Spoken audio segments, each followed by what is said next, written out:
Live from my living room in the greater Boston area, it's Aligning with the Stars. Da da da da da da da da da da da da da. Hello everyone and welcome back to another episode of Aligning with the Stars. I'm your host Aline, but you can call me Allie. Okay, so we have a lot to get to this week. But before we get into anything, I just want to apologize for not putting out a preview for week 3. My weekend was a lot busier than I expected, and by the time I would have been able to record and edit and post it, it would have been Tuesday already, and that felt a bit redundant. But we only had one new dance style this week, and that was jazz, so there wasn't really much to talk about there because it's not a ballroom or a Latin style, it's just kind of jazz. So let's get into it. We had a shocking elimination.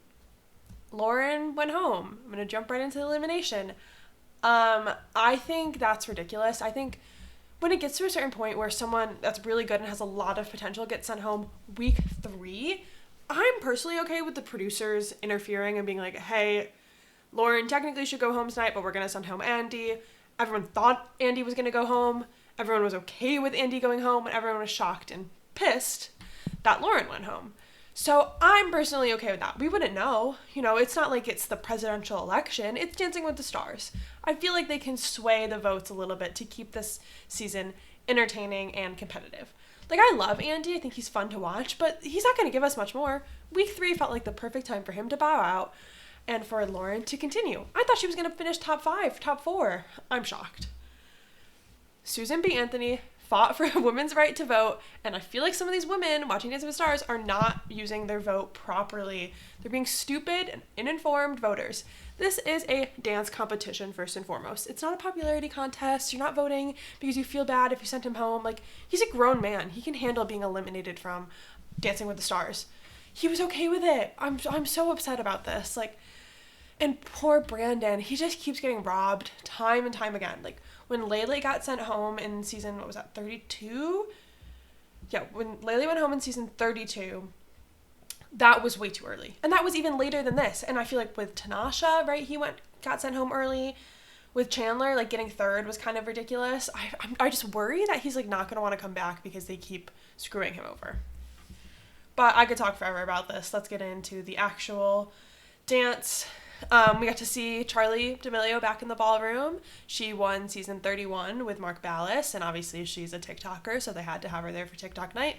It's great to see her back. I love watching her dance. I think she has such a unique movement quality to her that she's always just very enjoyable, and you can tell that she's having a lot of fun. And speaking of TikTok, this episode felt like weird TikTok propaganda. I don't know if anyone else was picking up on that, but I felt like they were always like, oh, what do you love about TikTok? How did TikTok change your life? What do you have to say to anyone who wants to get into TikTok? And I'm sure they were just trying to be inspirational, and obviously TikTok's very trendy, so it's a good theme to have, but I don't know, it felt weird. I was like, okay, I get it. It's TikTok night. We can move on. Okay, let's get into our dances. The first dance that we saw was from Jen and Jan. They did a cha-cha to She's a Bad Mama Jamma. They received a 7 and 2 6s for a total score of 19. I love that for Jen and Whitney, who became TikTok famous from doing TikTok dances, I love that they used songs that are related to their first viral moments. I think that's very fun, a nice moment of reflection for them.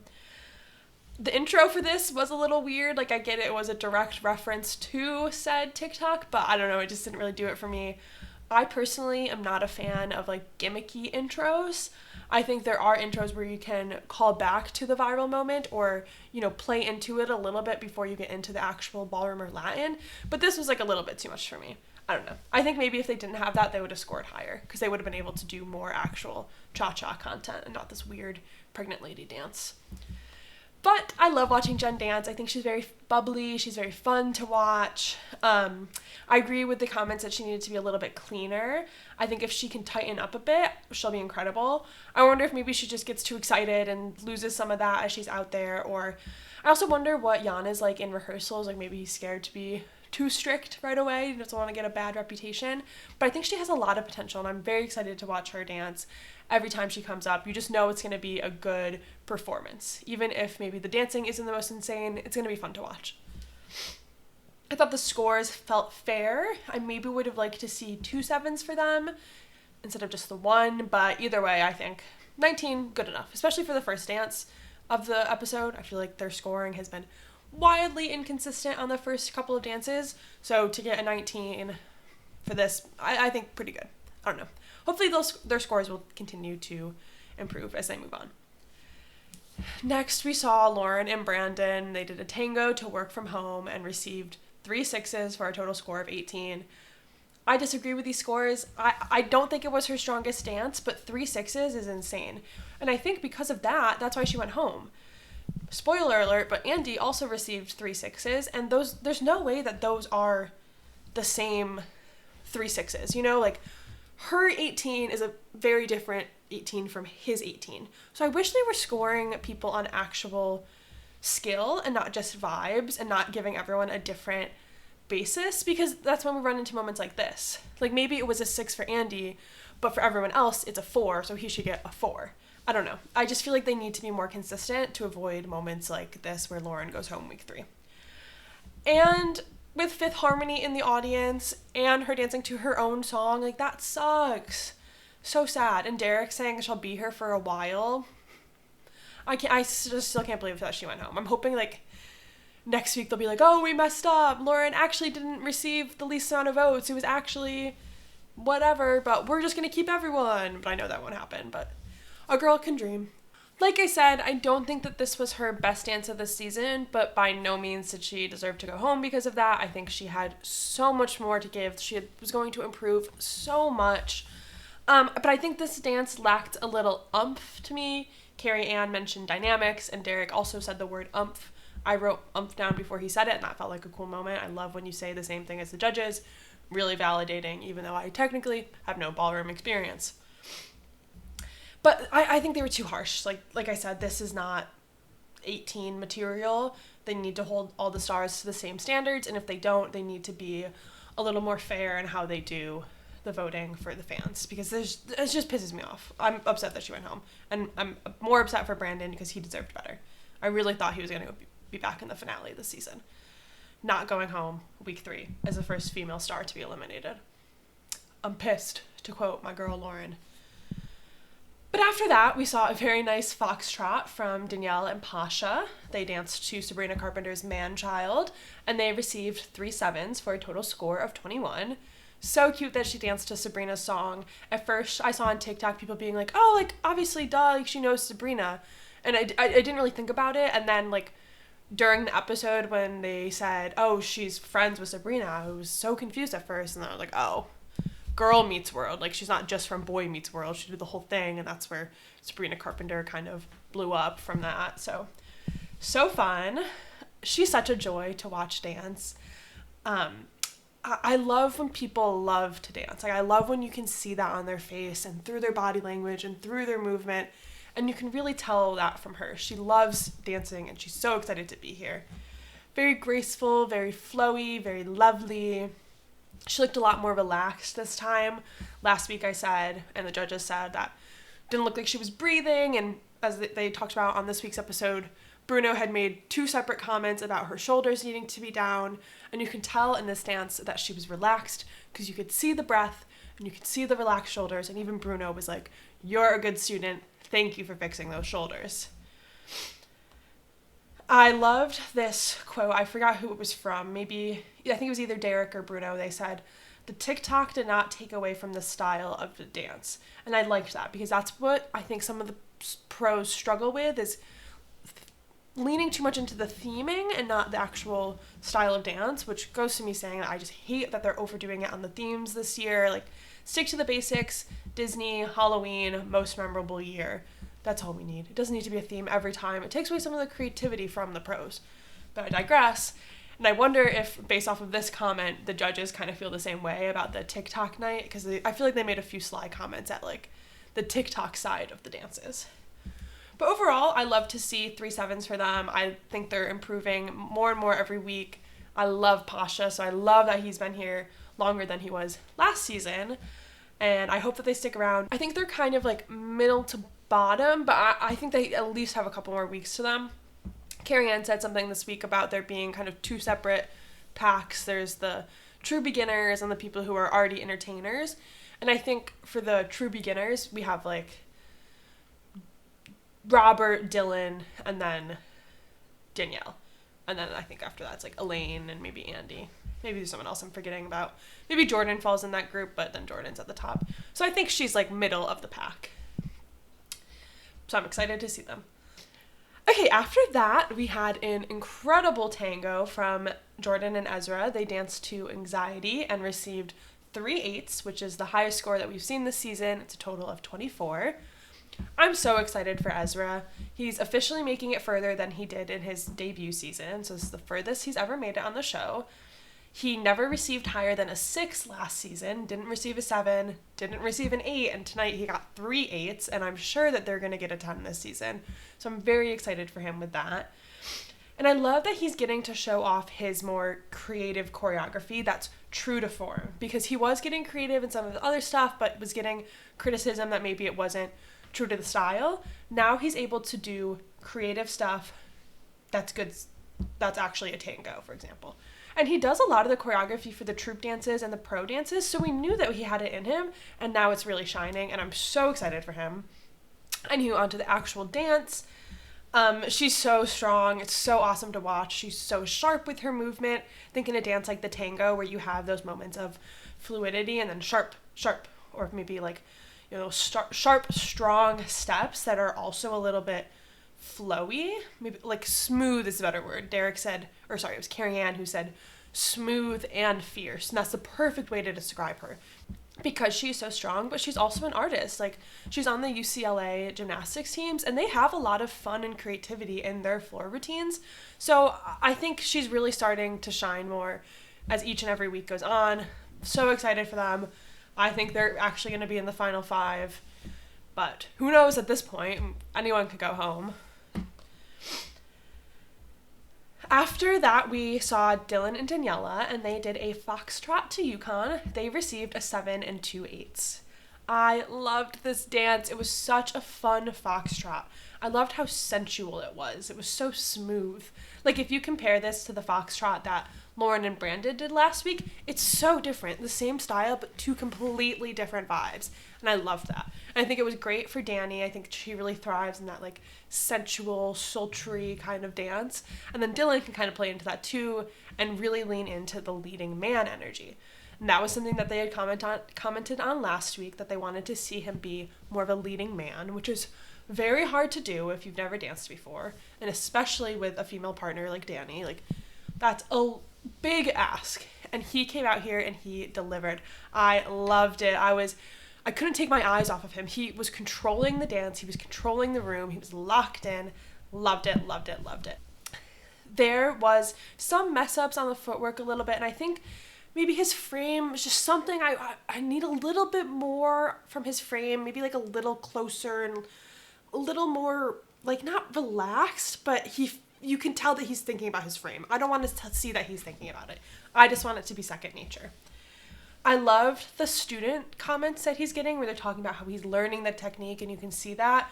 I think that's great. You can tell that he's really putting in the work. He wants to be here for the long run. And when it moves on into later in the season and he's repeating dance styles, he's going to have a leg up over other stars because he remembers these actual fundamental techniques from the style and not just the dance itself. So I'm excited to see how that goes. And I loved that it was just a nice, pure foxtrot. No weird fillers, just foxtrot. If you can't tell, I really like when dances don't have all the glitz and the glamour before it and they just dance. That's all I want to see. Just some dancing with the stars. After that, Elaine and Alan did a tango to Gnarly. They received 3 7s for a total score of 21. Can I just say, that was my first time ever hearing that song. I'd seen little clips on TikTok, but that was my first time hearing it all the way through. I hated it. That was a bad song. Not good. Did not enjoy that. And it kind of took away from my viewing experience, if I'm being honest. But if I'm just judging the dancing itself, my first comment that I had was, my girl is an actress. She was eating up her character. She was locked in. Like, I know obviously she's actually an actress, but I love when you can tell on the dance floor. Like, she was playing that character and she was playing it well. Needed to be a little bit cleaner for me. I just felt like some parts were a little off or maybe a little stiff. I think that kind of goes with Carrie Ann's comment, how she feels like they're still fighting each other in their partnership. So I think when you're like, you're trying to do the dance and maybe you're not confident in your movement, and maybe you're pushing back a little bit, that's going to come off as stiff. But I loved her strength and her energy. I thought it perfectly matched what a tango should feel like. I loved that Alan was so excited at the end. Like, as soon as they finished, she was like, yeah, like screaming into her face. And Lisa Ann Walter, who was one of her co-stars on The Parent Trap and is now in Abbott Elementary, she's been in the audience for all of the week so far, and she was so excited. It was such a cute moment. Like, right after the dance, they pan to her cheering, and later in the skybox when Elaine was like, I'm 54, Lisa Ann was like standing up like, yeah, that's right, I know that's right. Like, it was awesome. Love that friendship. The judges gave her some comments about her shoulders being up. I think that was kind of a theme throughout the night. Derek mentioned, like, when people start to turn in frame, the, like, shoulder comes with, and they're not, like, leaving it behind. I think that's, for a lot of them, probably they're getting excited, and they're focusing on hitting everything strong and fierce and full out, that sometimes your shoulders get sacrificed in that. So maybe she just needs to take a big, deep breath before she goes on stage and try to go into relaxed. Easier said than done, but I believe in her. I think she was in the bottom 3 this week. I don't know if she has that many weeks left, but I don't know. Alan has a lot of fans out there after his partnership with Ilona, so who knows? But I can see them going home in the next 2 or 3 weeks. Next up, Whitney and Mark gave us a samba to shake your ass. They received 3 8s for a total score of 24. This was my favorite dance of the night. I truly believe if they did this later in the season, it would have been a perfect score. I have no complaints. It was so incredible. They have such good chemistry. She's so addictive to watch. Like, her facial expressions eat up. She's not just giving you the basic, like, A-E-I-O-U situation. She is, like, feeling the moment. They feel so authentic. You can tell that she is just enjoying herself up there. She knows that she is killing it, and she knows that and you, like, it's just so fun to watch. I love when people are good performers. I even loved their little TikTok break. I felt like it was still in the samba style. So I felt like even if you were watching that from the audience and you didn't see the, like, TikTok screen, you wouldn't be like, what's going on? That's weird. Like, it fit the style, but it also matched the TikTok that they were dancing to. So I loved that. Mark is so creative. And they're just so good. Like, I can't get over them. I hope stupid judging or stupid voting doesn't get in the way and sends them home early, because I need to see their freestyle. I need that. Please vote for Whitney. I need their freestyle. It's gonna be so good. And Mark, oh my god, don't even get me started. He's so good. As much as I talk about loving Whitney, I think a lot of people online like to hate on her. You know, they've seen just a couple snapshots of her and they accept that she's the villain and just say she sucks, yada yada, and people don't like that she has dance experience or whatever. But I don't care. I love her. I think she's great. And so I saw a lot of people saying, oh, like, where was the samba? And that they're just glazing the dance, them being the judges, because it's Mark and they love Mark. Are we watching the same show, if you're saying that? Did you see the same dance that I saw? And you think Mark Ballas, the Mark Ballas, is going to put out a dance that's not a samba, and then you think the judges aren't going to call it out? Because clearly they had no issue calling out other styles. They told Whitney and Robert that it needed a little more cha-cha. So they're not going to hold back, even if it is Mark, even if Mark and Derek are besties. They're going to tell you. They don't care. They don't have a stake in the game. And you think the Mark Ballas, son of the Shirley Ballas, is going to not do a samba? Miss me with that. Just because you didn't see a samba roll in the dance doesn't mean it wasn't a samba. Even Shirley and Mark are on TikTok or on Instagram responding to comments that are like, where was the samba? It didn't feel like a samba. And they're listing out all of the samba steps that they did, being like, yep, that was there. Yep, that was there. Yep, that was there. Like, they're not standing for this. I found myself bouncing with them, because obviously the samba is all about that bounce. You want the hip action. You want bounce in the knees. And I've watched it like 6 times now. And every time I watch it, I'm like, yeah, ooh, nice, ooh. And they were just having so much fun. Bruno says it hypnotizes you. I think Derek had another similar comment about being drawn in. Just loved it. And Derek said, true samba with a TikTok flair. Totally agree. Incredible dance. Could have been a perfect score later in the season. Next, we had Scott and Riley, and they did a jazz to Like Jenny. They received an 8 and 2 sevens. I had a feeling that this was going to be their best dance of the season because it is jazz and not one of the ballroom or Latin styles. There's a lot more freedom in what you can do. There's not really as many rules. You're not worrying about being in frame. You're not worrying about not doing lifts. You're not trying to hit a certain style or rhythm. Like, there's a lot more free range when they just say it's a jazz dance. Jazz looks like a lot of different things. So I felt like Riley could really choreograph to his strengths. And they showed in their package that he did a dance for his husband, and I feel like that worked really well for him. So they just did something very similar to that for their jazz dance. I still feel like something is missing for me. Like, I feel like he just needs to commit to the moves more, and I still think that he needs to be taking up space. I don't really think he fully understands what that means, but it's not just like physically taking, like, it's not just, I don't know, moving around and hitting a lot of space.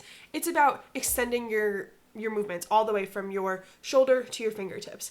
Take up the full space. And when you're like, if you have something that's like swooping like this, don't just, swoop like this. You want to swoop all the way around, like really expanding. And I need that from him. And I think he could use his plie a little bit more. Taking up space is up and down too, not just around you. And the movement, I feel like, still looks a little unfamiliar to him. It's a little awkward for me still, but there was definitely a lot of improvement. I think the 8 from Carrie Ann was a bit of an overshoot. I think 3 sevens would have satisfied me, but whatever. They seem to like it. Next, we had Laria and Gleb, and they did a samba to Shake It to the Max. They received a 7, an 8, and a 7. I just found out this week that she's a BU alum. I went to BU, Boston University. We have a lot of random alumni, and this is added to my new list of random alum. And I think I'm starting to agree with people saying that they don't like her. I understood the background, but it never really impacted me personally, so I was like, I don't care, like, whatever, I just want to watch her dance. But now I do find her a little annoying. Something about her, just don't love. Didn't feel like this was her strongest dance. They had a beautiful samba roll, but I don't know, it just didn't stand out to me as amazing. I know that she said, like, with her hip, it's kind of hard to do the hip bounce, but that's a large part of a lot of Latin dances, so maybe that will be a hindrance to her as she goes on in the season. But I don't know, like, it was good, it just wasn't amazing. Don't really have much to say. I feel like maybe they're playing a little bit safe, like they could be just doing more to add a wow factor to their dances, but right now they're just, they go out there, they dance, it's good. What else can I say? There's no wow moments. And as soon as Derek said this, I just knew that people were going to have a problem with him saying that she's in a league of her own, because she does have actual ballroom experience. She competed at Blackpool, she competed against Emma and beat her, so she is kind of in a league of her own compared to the other stars, so I just knew that the internet was going to have a field day with that one, and so far they are. All right, third to last, we had Andy and Emma. They did a foxtrot to Northern Attitude, and they received 3 6s for a total score of 18. I think this should have been their goodbye dance. I think I've made that pretty clear. Felt like they both also thought it was. Emma was crying, everyone in the audience was crying, everyone in the skybox was crying. It felt like this was their moment of goodbye. They were grateful for the journey, but they knew it was coming to an end. Which apparently is not true. They are making it to week 4. I get it. I like Andy. He's fun, and their partnership is very wholesome, but I feel like this is the max that he's going to be able to give us. There was a little bit more content this week, but his performance factor isn't going to go up much more than this. Like, it's going to be nice and warm-hearted, but this is Dancing with the Stars. It's time to get serious. As I say, ironically, it is just Dancing with the Stars. But, I spend my weekdays watching this and talking about this and thinking about this. I want to see good dances. I want to see more than what Andy's giving us. I enjoyed the moment. It's time for him to move on, and for other people to have a chance. And this is my message to the judges. It's okay to give people low scores. Bring back the 4s. It's okay to give a 5 this week too. Because this was not the same score as Lauren's dance. This was not the same 3 6s. We gotta hold everyone to the same standard if we're gonna make this show legitimate. Let the man go home. He's probably tired. He's old. I actually don't know how old he is, but he's older than the rest of them. And he was already saying, like, this is hard. He probably wasn't expecting to be here for 4 weeks. He's probably ready to go home. They probably told him, oh, you'll probably be gone after the first couple.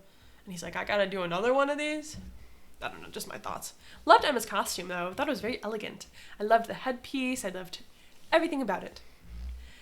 Okay, next we saw a salsa from Robert and Whitney, and they danced to $1 Million Baby. They received an 8 and 2 7s. Love to see this intensity from him. I think in his tango last week, we got a hint at it, but he was still a little smiley, still like having fun.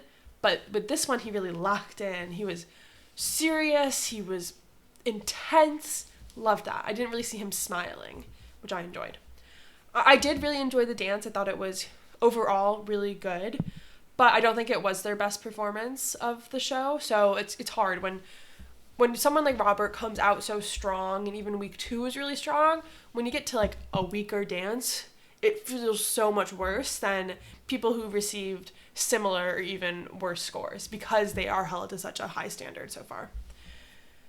But like I said, I think he was really engaged in the dance, so I love to see that side of the performance from him.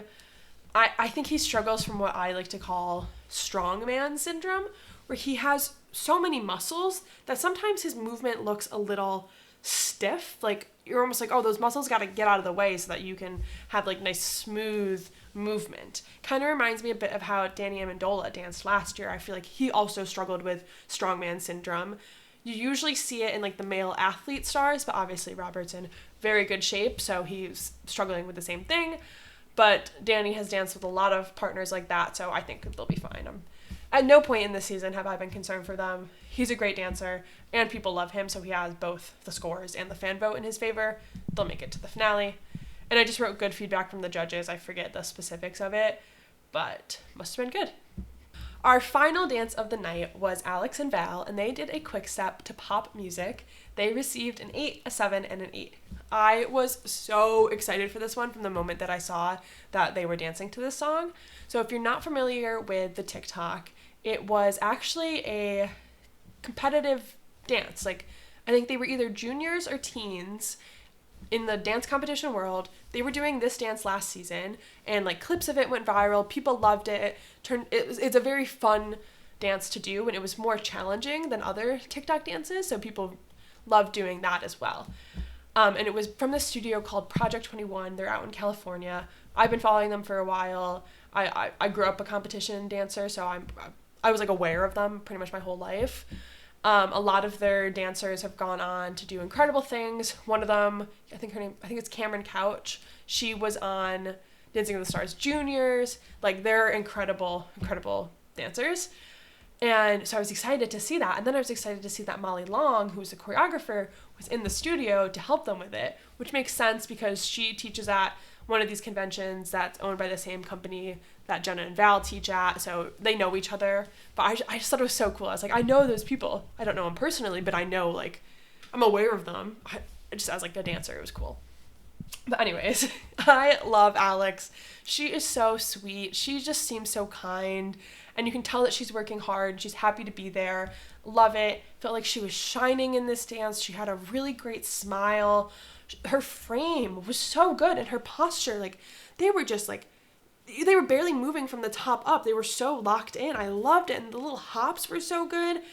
Definitely thought this was her best dance of the season. It was one of my favorites of the night. Definitely top 3. She looked so comfortable. She looked so happy up there. It was such a joy to watch her dance. This was definitely a breakout dance for her. I think in her first 2 ones, you could see a little bit of the nerves, but with this one, she felt confident. She felt good going into it, and you could see that in her performance. Loved it. Would love to see them sticking around for a while. I think they'll be fine, but like I said, who knows at this point, because I thought that Lauren and Brandon were going to be fine. Would just love to see her sticking around for the rest of the season, and love to see Big Al towards the top of the leaderboard. So excited. Okay, so those are all the dances that we saw this week. My top 3 for the week were Whitney, Alex, and Robert. Jordan I had at 4. I think she easily could be top 3. I just think some of my own personal bias comes into play because I like Whitney, Alex, and Robert as people. Or they're at least entertaining. And then my bottom 3 were Scott, Elaine, and Andy. Not really much to say there. I love Elaine. She holds a special place in my heart, but I just think she's towards the bottom of the pack. I hope it's going to be one of these 3 that goes home next week. That's kind of the only way I'll be happy. I think I'd also be happy with Danielle, but other than that, I'm like, don't touch them. I want to see them dance more. I look forward to next week, which is Disney night. Disney night is a Dancing with the Stars staple, so I'm not mad about this theme. Like I said at the beginning, Disney night, Halloween, and most memorable year, those work for me. The rest of this, I don't care. Just let the pros choreograph. So yeah, I'm excited. Don't know if I should be. Maybe some crazy elimination will happen again. But I can't stay away even if they keep sending home my favorite people. So that's all for today. I will hopefully see you guys next time with a preview for week 4. I saw some of the songs that they're going to be dancing to, and I'm very excited about a lot of them, so I'd love to talk about them. Hopefully my weekend doesn't get away from me this time. But in the meantime, make sure to like, subscribe, and hit that bell so you don't miss the next video.